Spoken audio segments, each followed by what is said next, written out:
So first I want to talk a little bit about the philosophy around the exposure triangle, but more appropriately how it's different in the context of wildlife photography. Wildlife photography is it's random, it's ephemeral, it's passing and fleeting. And because these moments that we're trying to capture often occur only for a split second and sometimes require us waiting for a really long period of time, we need to execute very rapidly in the field without changing too many settings, but we also need to be able to do that reliably and consistently.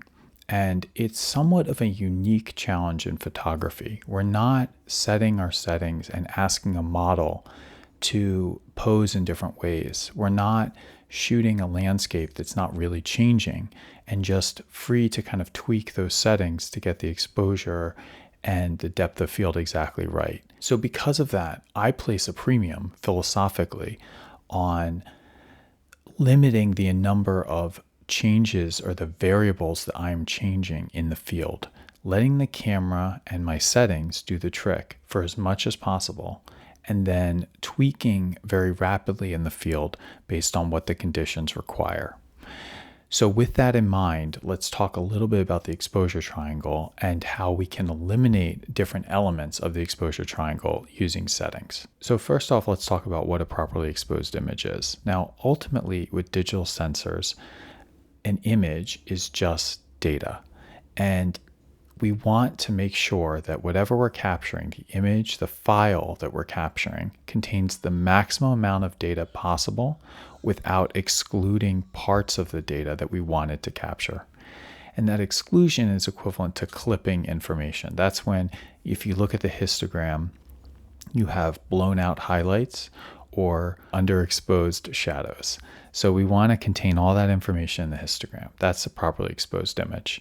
And the things we can do to tweak the exposure of an image in the camera are really the exposure triangle. That's ISO, which is the gain. It's kind of like the volume knob that we turn up or turn down on our sensor. There's the exposure time, the amount of time it's capturing data. And then we have aperture, which is the amount of light that's being let into the camera via the lens. And these three elements can be sort of manipulated in a dynamic way to expose an image. So thinking about the exposure triangle, let's take aperture as a first option. With aperture, we want as much light as possible to come into the camera, and we want the depth of field to be as narrow as possible because we want to isolate our subject vis-a-vis the foreground and the background.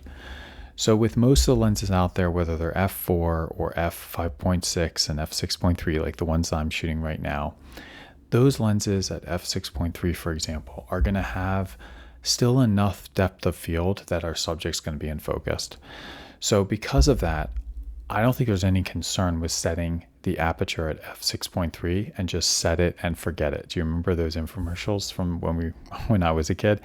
We just set it and forget it. So I scratch off aperture and I set aperture in a manual setting on the camera to f6.3. Now let's move on to shutter speed. So shutter speed is variable in the field when it comes to wildlife photography. We want as low a shutter speed as possible while maintaining a sharp image. A good rule of thumb that I operate with is for a stationary subject, I kind of start off at 1/500th of a second, which eliminates the risk of camera shake, and it also gives you enough shutter speed that you're going to capture the instant of the bird kind of as it positions and moves. And then for a bird in flight or a moving subject, I'm typically looking at 1/2500th of a second. Now that's a baseline kind of idea. You can go lower. Like for example, I've gotten sharp shots down at like 1/1000th of a second for a moving subject if I'm panning. But 2500 is a good kind of general estimate of where you want to be. So if we think about it, we're essentially toggling, not manipulating so much in the field, but we're just toggling between 1/500th of a second and 1/2500th of a second. That's how I'm thinking about it in my brain. So already we've eliminated aperture from the discussion, and we've reduced down the decision for shutter speed to binary, one or two, right? It's like we're either going to do the slower shutter speed or we're going to do the faster one. And then for ISO, what I do is I just let ISO float. I let the camera do auto ISO between a range of the lowest base ISO possible, either 64 on my Nikon or 100 on my Sony, and I let that go up to 12,800. And I just let the camera calibrate based on exposure. We've eliminated aperture by setting it to the widest possible. We've eliminated auto ISO because we've set it to auto ISO and let the camera figure that out. And the only thing you're deciding in the field when it comes to the exposure triangle is whether or not you're at 1/500th or 1/2500th of a second. So it's a binary decision. Now, the camera is not always perfect, and that's where exposure compensation comes in. And there's specifically an exposure compensation dial in camera.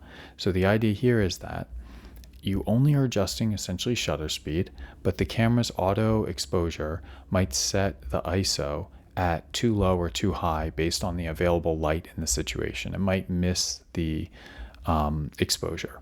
And in order to address that, I then use the exposure compensation wheel. So if it's a dark scene, or if I want the subject to be lit properly, but I'm not afraid of blowing out the sky, then I'm going to move up the exposure compensation a couple thirds of a stop. If it's overexposing, for example, with hummingbirds, where there's a tendency to overexpose the neck feathers and blow those out, I want to make sure that doesn't happen because I want that color. So I'll drop down the exposure compensation dial, maybe 2/3 of a stop or a full stop. So in the field, practically what's happening is you're choosing that binary shutter speed and you're adjusting that single dial of the exposure compensation. And specifically, I'm looking at the histogram. We want the histogram to contain as much of the data as possible without clipping any of the information. And that's the trick here, is to watch your subject, understand what your subject's doing. Is it moving or not moving? That determines if you're going for like 1/2000th or 2500th of a second versus 1/500th of a second. And then you want to see you want to look at your subject and then quickly glance at the histogram and see where the exposure is. And if it's massively underexposing, you want to boost up that exposure compensation. So that's what I'm doing in the field. It's not that complicated. It's a manual exposure process, but it's doing it leveraging the auto capabilities of the camera for auto ISO, and it's recognizing that we don't need to be tweaking and thinking about aperture that much in the field for wildlife photography. Now, within these kind of settings and within this philosophy, there's a lot of room to kind of go into the next step of the advanced approach. And when we get to a more advanced application of this, you're not only using this basic framework, but you're recognizing the scene and what the camera is capable of and tweaking the shutter speed and the ISO based on the scene. So it's not that unusual that I might be in a nighttime scene shooting owls and I might need to come down to 1/20th or 1/30th of a second for the exposure. And that's because the ISO is already boosting up to the maximum amount possible, 12,800, where I'm comfortable with these sensors. And so in those cases, I'm definitely going beyond that 1/500th of a second for a stationary subject. But generally, this approach and this philosophy has not failed me in the field. And I wanted to share that with you because I think it's a great starting point and a mental kind of framework to apply when in the field doing this type of photography.